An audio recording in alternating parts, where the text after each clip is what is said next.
माननीय सभापति महोदय, आपने मुझे बोलने के लिए बुलाया, इसका आपका धन्यवाद।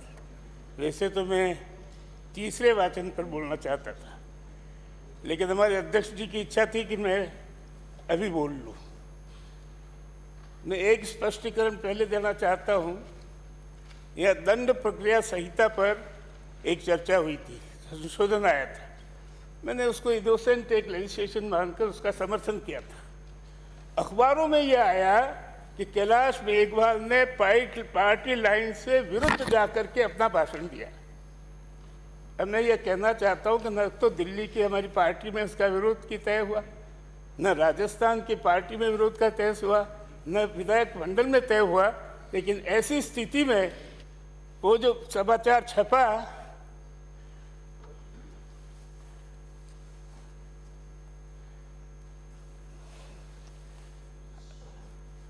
अध्यक्ष जी आपके आदेश से मैं पहले बोल रहा हूँ। मैं वैसे तीसरे मैं आप भी देखने के लिए आया, सुनने के लिए। आपका आदेश था कि मैं इसलिए पहले बोलूं। अध्यक्ष महोदय, मैं बिल्कुल नए विषय पर बोलना चाहता हूं। प्रश्न ये कि अंग्रेजों का राज था और अंग्रेजों ने जितने भी कानून बनाए उनकी एक मंशा उसमें यह रहती थी कि अंग्रेजों का राज यह स्थायी रहे, जाए नहीं। चाहे वो सीआरपीसी थी, चाहे वो सीपीसी थी, चाहे वो एविडेंस एक्ट था, चाहे वो इंडियन पेनल एक्ट था या और कोई एक्ट कोड था। इस इच्छा के कारण यहाँ पर जो स्थिति बनी, क्योंकि जो संविधान सभा बैठी थी, उस संविधान सभा में जितने भी लोग बैठे थे वो सब ब्रिटिश राज्य पद्धति से प्रभावित थे। वे सब ब्रिटिश की जो है जुडिशली थी उससे भी प्रभावित थे, और इसलिए संविधान ऐसा बनाया कि जिससे हमेशा हम ब्रिटिशर्स के फॉलो करते रहे। ये एक ऐसी स्थिति बनी है। मैं ये बात इसलिए आपकी निगाह में रखना चाहता हूँ कि यूके में एक सुप्रीम कोर्ट, छोटा सा यूके, क्षेत्रफल कम, जनसंख्या कम। यूके में हाई कोर्ट्स जो हैं वो अलग अलग हैं, वो एक ही एक कोर्ट है, उनकी बेंचेस नहीं बनती। और उसी स्थिति को आज हम अपनाए हुए हैं। हमारा एक सुप्रीम कोर्ट दिल्ली में,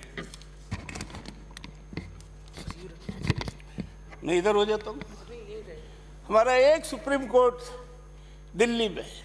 केरल का आदमी दिल्ली सुप्रीम कोर्ट में पहुंचेगा तो कितना खर्चा लगेगा? माननीय अध्यक्ष महोदय, इस बात को आप भी सोचिए।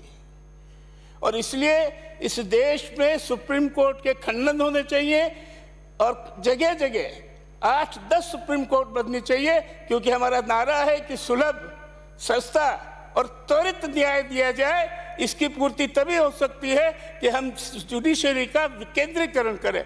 वो विकेंद्रीकरण हम नहीं करते। इंग्लैंड की परिपाटी ले ली, आपके हाई कोर्ट, एक हाई कोर्ट बड़ी मुश्किल से जयपुर में आई, दूसरी हाई कोर्ट। लेकिन हाई कोर्ट में जिस तरह की स्थितियां है, मैं आपके सामने इसलिए रखना चाहता हूं कुछ फिगर्स।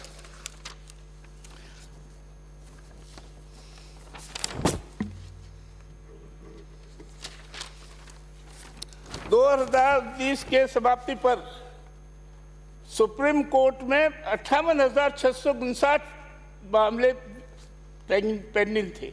और इस तारीख को अगर ये देखें हम कि 4 सितंबर 2021 को ये आंकड़े हैं जुडिशियल डेटाबेस ग्रिड जो है उससे मैंने लिए हैं। अब उसकी प्रमाणिकता तो सारे देश में मानी जाती है। सुप्रीम कोर्ट में पेंडिंग है 59,956 केसेस, और इसमें कई पेजेस 4 और 15 सितंबर 2021 को देश के सभी कोर्ट्स में 4,50,00,000 मुकदमे पेंडिंग थे। अब ये पेंडिंग जो है ये कई तो 50 साल पहले की है, कई 40 साल की है, कई 30 साल की है। ये मैं आपके सामने इसलिए रख रहा हूँ कि आज हमको संपूर्ण जुडिशियल सिस्टम इस देश का है, उस पर विचार करने का और पुनर्विचार करने का उद्देश्य रहना चाहिए कि हमारा जो एक नीति है इसमें कि भाई night justice delay, justice delay, justice denied. तो आज जो जस्टिस जो डिले हो रही है जगह जगह, उस जस्टिस का डिनाइल माना जाए। और डिनाइल माना जाए तो इसलिए मैं कहना चाहता हूं कि संपूर्ण जुडिशरी का भारतीय परिप्रेक्ष्य में क्योंकि जो जुडिशियल सिस्टम अंग्रेजों ने बनाया उसमें भारतीय परिप्रेक्ष्य को स्वीकार नहीं किया, न यहाँ की स्टडी की, और उन्होंने ये सिस्टम हमको दे दिया जिस सिस्टम के कारण ये पेंडेंसी बढ़ती जा रही है। मैं मुख्यमंत्री जी आपसे निवेदन करना चाहता हूँ, इस पेंडेंसी को, राजस्थान की पेंडेंसी भी मैं आपको बताऊंगा, और उस पेंडेंसी के आधार पर हाई कोर्ट में जितने केस पेंडिंग है उसमें 21% केसेस 10 वर्ष से अधिक के हैं, और अधिदस्त कोर्ट्स में जितने केस पेंडिंग है उसमें 23% केसेस 5 साल से अधिक है। मुकदमों में देवी जा रही है संपूर्ण न्यायिक प्रणाली। अब इस प्रणाली को ठीक करने के लिए हमने लोक अदालतों का रास्ता भी अपनाया, लेकिन वो भी पूरा नहीं हुआ। हमने ग्राम न्यायालयों का एक्ट भी पास किया 2008 में, उससे भी उसकी पूर्ति नहीं हो रही। तो हमको ऐसी एक व्यवस्था विकसित करनी चाहिए कि जिससे कि ये त्वरित न्याय, गरीब न्याय, सुगम न्याय और न्याय मिल सके, जिससे कि आम आदमी अपने को न्यायिक पैसा फील करेगी, सस्ता और सुलभ। इसके बाद राजस्व मंडल, किसानों के जितने मामले हैं वो राजस्व मंडल में आप किसी को नियुक्ति कर दे तो मन लगता नहीं, मन करके कमिटेड काम करते नहीं, मुकदमों का फैसला करते नहीं। और ये किसानों के संबंधित जो है वो 64,736 जो है मुकदमे 31/1/22 को लंबित थे, और अधिदस्त न्यायालयों में 4,90,663 प्रकरण पेंडिंग है। ये पेंडेंसी किसानों की, देश के गरीबों की, आज न्याय नहीं मिल रहा। मैं आपसे इसलिए कहना चाहता हूं कि आज आवश्यकता हो गई है कि संपूर्ण राजस्व मंडल तो आपका है, इसको आप कैसे सुधारें। आप भेजते हो, आपके पास रोज सिफारिश जाती है, साहब वापिस ले लो, आपको सचिवालय में ले लो। मैं भी जानता हूँ, 3 बार मैं भी कैबिनेट मंत्री रहा हूँ, वहाँ रहने में मन नहीं लगता।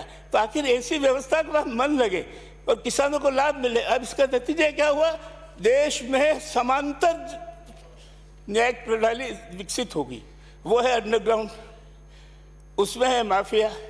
सारे देश में, सारे राजस्थान में गांव-गांव चले जाइए, कस्बे में चले जाइए, आपको मिलेगा कि हर जगह माफिया है। किस बात का, दुकान खाली करानी है तो तैयार बैठे लोग, प्लॉट पे कब्जा कराना है तो तैयार बैठे लोग, गवाहों को धमकाना है तो तैयार बैठे लोग।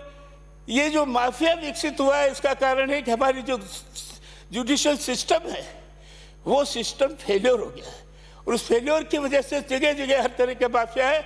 आज हम आज़ाद हिंदुस्तान में हैं, स्वतंत्र भारत में हैं, लेकिन आम नागरिक हमारी अदालतों में, हमारी न्यायिक प्रणाली से असंतुष्ट है। अब यह संतोष कैसे दूर किया जाए, ये सोचने का विषय है। मैं इस बारे में भी बहुत स्पष्ट हूँ कि आज सारे देश की जो स्थिति है, अब ये विषय केंद्र का भी है, जैसा मैंने कहा जुडिशियल सिस्टम, तो ये केंद्र और राज्य मिल करके एक ऐसी स्थिति पैदा करे जिससे कि हमको आगे बढ़ने का मौका मिले। मैंने अभी जो आप स्वागत में ला रहे हो, परसों एक बिल आएगा शेड्यूल ट्राइब के लिए बजट का अलग से प्रावधान, मैं उसका जोरदार समर्थन करूंगा। और मैं मुख्यमंत्री जी से बधाई देता हूं कि वो बहुत 75 साल से एक कमी थी, 75 साल से। मैं परसों इस पर विस्तार से अपने विचार रखूंगा, लेकिन उसके लिए आज मैं उनका धन्यवाद करता हूं। एक कमी जो थी वो उन्होंने पूरी की है। इसके बाद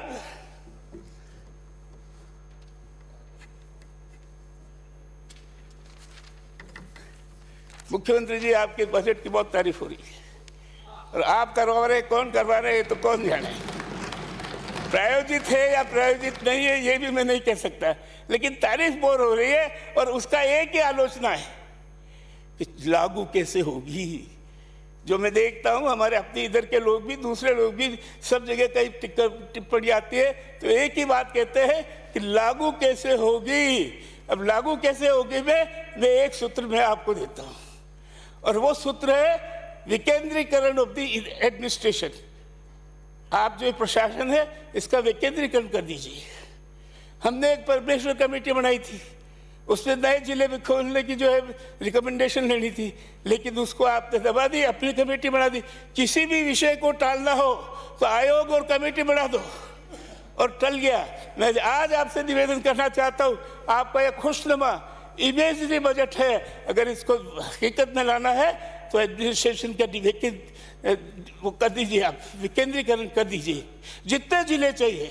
मैं इसलिए कह रहा हूँ कि मेरा भी प्रपोजल है, भीलवाड़ा का शाहपुरा पुरानी एक अच्छी थी रियासत, उसकी महिमा भी बनी रहे, और शाहपुरा में एक कलेक्टर आ जाएगा तो आसपास के लोगों को बहुत लाभ मिलेगा। इसी तरह जगह जगह जहाँ कलेक्ट्रेट की मांग हो रही है उसको भी, और उसके बाद और भी जहाँ कहीं भी मांग हो उसको पूरा करने में आप निश्चित रूप से कीजिए, ये मैं आपसे निवेदन करना चाहता हूँ। एक बात और आपका ध्यान, सरकार बदल गई, चलती हुई योजनाएं बदल गई। मैंने शाहपुरा में बड़ी मुश्किल से एक बाईपास की जो है योजना बनवाई थी, डिटेल प्रोजेक्ट रिपोर्ट भी बनी, सारी समस्याएं भी हुई, जमीन एक्वायर करने की सारे जमीन चिन्हित भी हो गई और आपने रोक दिया उसको।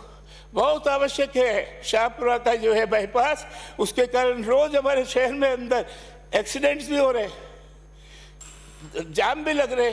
तो मैं आपसे निवेदन करता हूँ कि जो प्रक्रिया चालू है उस प्रक्रिया को आप पूरा कीजिए। मैंने उसको पूरा करवा के छोड़ा था, 3 साल में किससे आगे हुए। दूसरा एक स्थिति और आपने पैदा की, अध्यक्ष महोदय, कैबिनेट में कोई निर्णय होता है, औपचारिकता होती है उसको आदेश पूरा करने की, वो औपचारिकता। मेरे यहाँ बैठे कहाँ गए, आज लालचंद जी कटारिया आए थे, ये कैबिनेट मंत्री, शाहपुरा में स्वागत किया जोरदार तरीके से किसानों ने भी और मैंने भी, और मांग रखी कि फूलिया कला गांव में एक कृषि कॉलेज आप दे दीजिए। उन्होंने जोरदार घोषणा की, फूलिया कला गांव में अगले बजट में मैं कृषि कॉलेज को दूंगा, और बड़ी तालियां बजी। आपके इस बजट में मैंने आपको भी चिट्ठी लिखी थी, ये व्यवस्था मत कीजिए, मंत्री की गरिमा मत गिराइए। एक कैबिनेट मिनिस्टर ने एक घोषणा की है, उसको पूरा कीजिए। मैं आपसे निवेदन करना चाहता हूँ, ये कुछ बातें हैं, और मैं इसलिए कहना चाहता हूँ, एक ओलंबा आपसे भी, मंत्री जी 5 साल तक मैंने आदर पूर्वक मेरे चैम्बर में बुलाकर आपको कितनी बार चाय पिलाई, आपने एक ही बार पिलाई 5। मैं वयोवृद्ध एमएलए हूँ, ग्रैंड फादर नुमा हूँ, कभी बुला के चाय तो पिला लेते, अध्यक्ष जी आप ही कर लेते। अब मैं से ज़्यादा कुछ नहीं कहना चाहता, आपने समय दिया इसको धन्यवाद। जय हिंद, जय भारत। चुनाव लड़ने का मूड है अगला, मतलब गुलाब चंद जी कटारिया।